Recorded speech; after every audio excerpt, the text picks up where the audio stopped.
Hello everyone, and welcome back to the Fluctus Channel.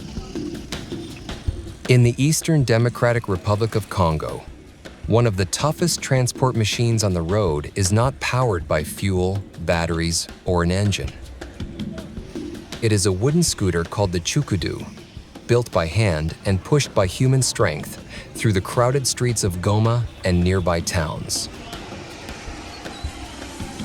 In a region where motorcycles, trucks, and fuel can be expensive, the Chukudu has become a working man's vehicle, moving heavy loads through markets, hills, workshops, and rough roads. The design looks simple, but every part has a purpose. A strong wooden frame carries the weight. Two solid wheels roll under it, often cut from hard timber and wrapped with strips of old rubber tires for grip. A front fork holds the steering handle. A padded kneeling platform gives the rider a place to rest one knee while the other leg kicks against the road. Larger Chukudus can carry several hundred kilograms, with some reports placing the heaviest loads near 800 kilograms. The building process starts with wood selection. Builders choose tough local timber that can survive impact, cargo pressure, and daily use.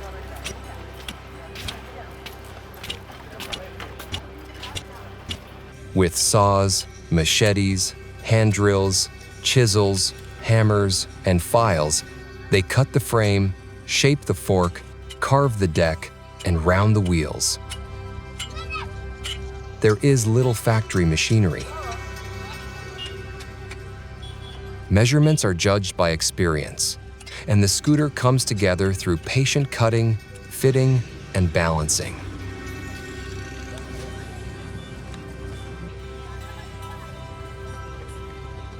Bolts, scrap metal, rubber, and recycled parts strengthen joints where wood alone would fail.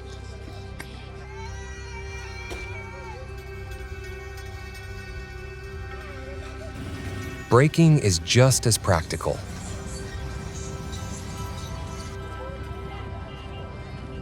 Some riders press a rubber pad or wooden block against the rear wheel. Others use their foot, the road surface, and body weight to slow the machine. On flat ground, the rider kneels on the deck and pushes with one leg. On downhill roads, he stands or crouches, steering carefully while the heavy cargo helps the scooter gain speed.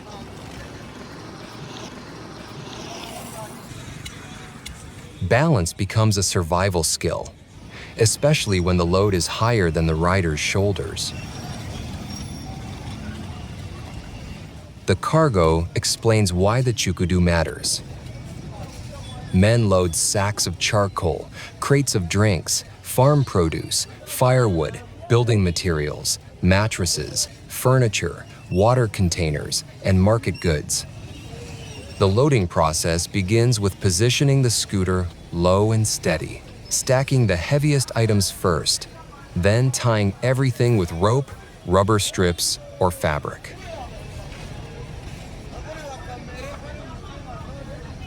If the load shifts, the rider may lose control, so each bundle must sit tight before the journey starts.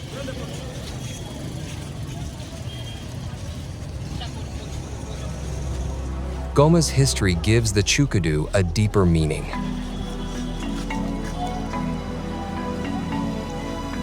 The city has lived through conflict, volcanic eruptions, displacement, and hard economic pressure. In that environment, people built a transport tool that asked for no petrol and almost no imported parts. Since its rise in the 1970s, the Chukudu has become more than a scooter. It is a local invention, a business tool, and a symbol of endurance. Every push forward turns raw wood into income, carrying the weight of a city that keeps moving even when life is difficult. The rider earns by trip, by distance, or by load, so strength becomes livelihood.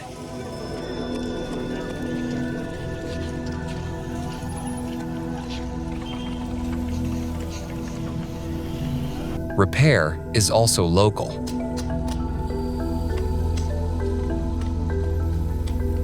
A cracked board can be replaced, a wheel rewrapped, and a loose joint tightened in a roadside workshop before the scooter returns to traffic again. Around markets, the machine often works like a taxi for cargo. Customers point to a pile of goods, the rider negotiates a price, and the load is tied down before he pushes into traffic. Because the vehicle has no fuel cost, it remains useful even when prices rise. Its weakness is the rider's body. Long climbs, mud, and rain can turn one delivery into exhausting labor through rough lanes daily.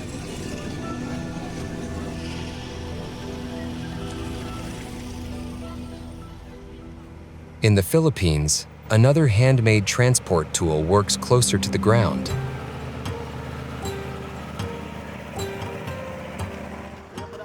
The keratin is a flat road cart used to move goods, recyclables, furniture, sacks, tools, and personal belongings through streets where many cannot afford a truck.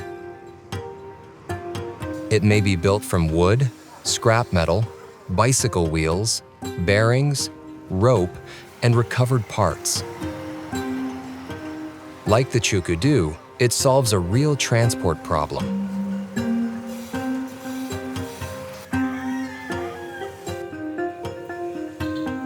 The need comes from daily survival. Small traders, waste collectors, movers, and low-income families often need to carry loads that are too heavy for the back, but too small or too cheap for commercial trucking.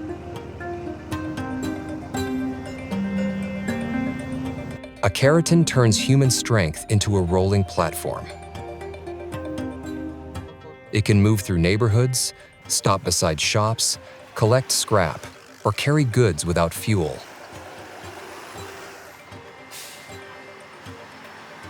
A flat deck forms the cargo area. Wheels are mounted underneath, sometimes uneven, sometimes recycled from carts, bicycles, or small vehicles. Handles, ropes, or hooks allow someone to pull or steer it.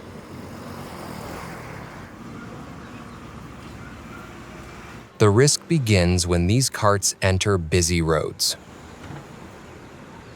Philippine traffic law requires motor vehicles to be registered for public highway operation, and road safety concerns grow when improvised carts mix with buses, cars, motorcycles, and trucks. The keratin is useful, but on highways it becomes dangerous because it has no engine, lights, brakes, crash protection, or real visibility. Loading starts with weight distribution. Heavy items go toward the center, lighter materials stack around them, and ropes hold the pile down. If the cart is badly balanced, one wheel carries too much pressure, or the front rises during movement. Riders and handlers often know this by feel, adjusting each sack or box until the cart rolls straight. The most dangerous part is hooking the keratin to a larger vehicle. A rope, handhold, or improvised hook connects the cart to the rear of a truck, jeepney, or other moving vehicle. Once the larger vehicle accelerates, the cart is pulled along the road.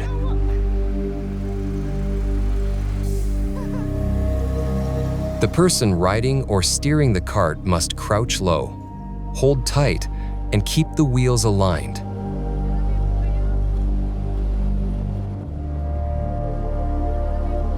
Every bump, pothole, turn, and brake can throw the cart off balance. The cart has no proper suspension, so the body absorbs the shock. The transport process looks simple from a distance, but it demands constant reaction.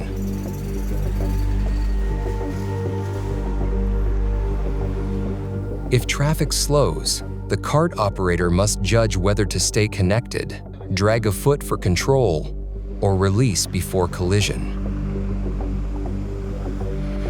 If the towing vehicle turns, the cart swings wide.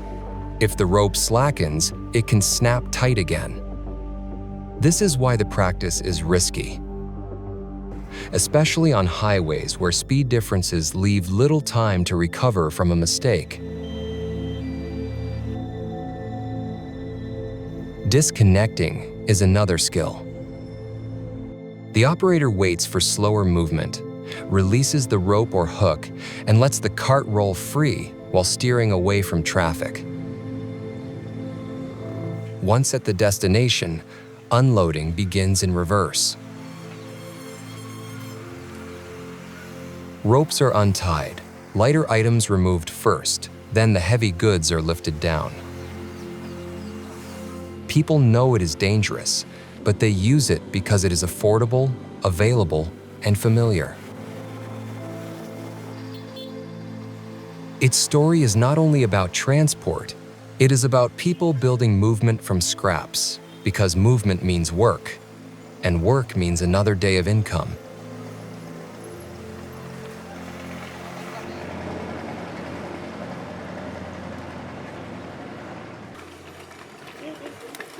Far north in the Philippine mountains, wooden transport takes a faster and more artistic form.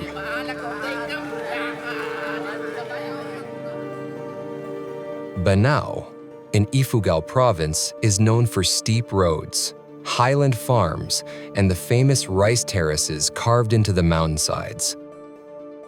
The landscape is beautiful, but it is also demanding.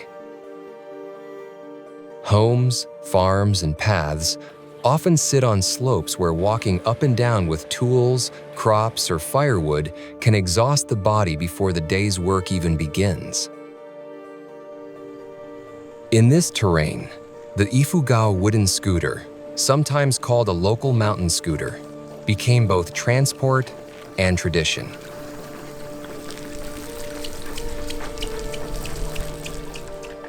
It is built for downhill movement, carrying riders along steep roads without an engine.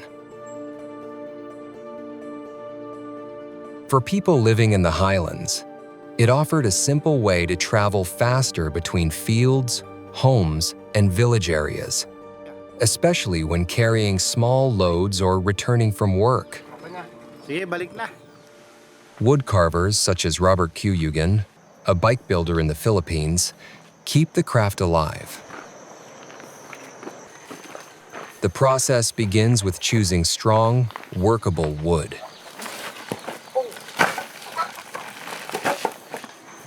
The builder studies the grain, cuts the body, shapes the deck, and carves the front into animal heads, human figures, or bold traditional designs.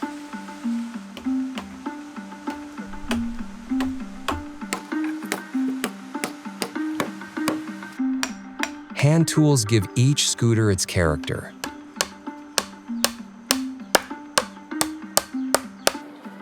The handlebars, fork, wheels, and frame are shaped, fitted, and smoothed until the machine can carry weight and still roll freely. Building can take days, depending on design and carving detail. A plain scooter may finish faster, while a decorated racing scooter takes more patience. The wheels are usually wooden, so the ride is hard and direct. There are no soft tires, no engine, and no modern suspension. Every vibration travels through the frame into the rider's body. The riding technique is fearless. Riders crouch low, place their feet carefully, and use balance to control speed. On steep roads, gravity does the work. The rider leans into curves, shifts weight to keep the wheels planted, and uses the feet or simple braking methods to slow down. A mistake can send the scooter sliding, bouncing, or flipping, which is why experienced riders treat the road like a race course they know by memory.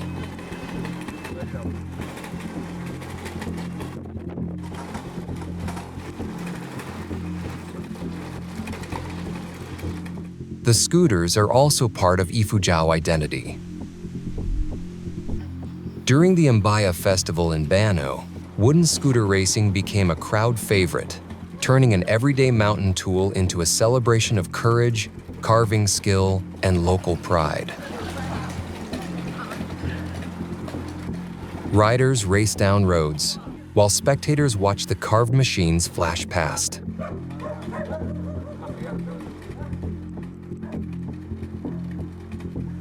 Each one carrying the personality of its maker.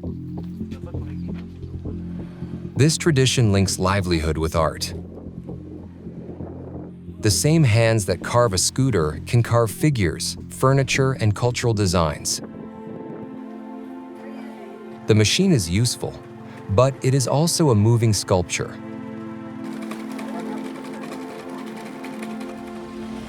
From Congo's Chukudu to the Philippine Kariton and Banaue's racing scooters, handmade transport proves that invention does not always come from factories. Sometimes it comes from hills, markets, scrapyards, and people who cannot wait for perfect roads or expensive machines. That's the end of this video. I hope you enjoyed it. Make sure to subscribe to this channel so you don't miss any of our new content. See you next time.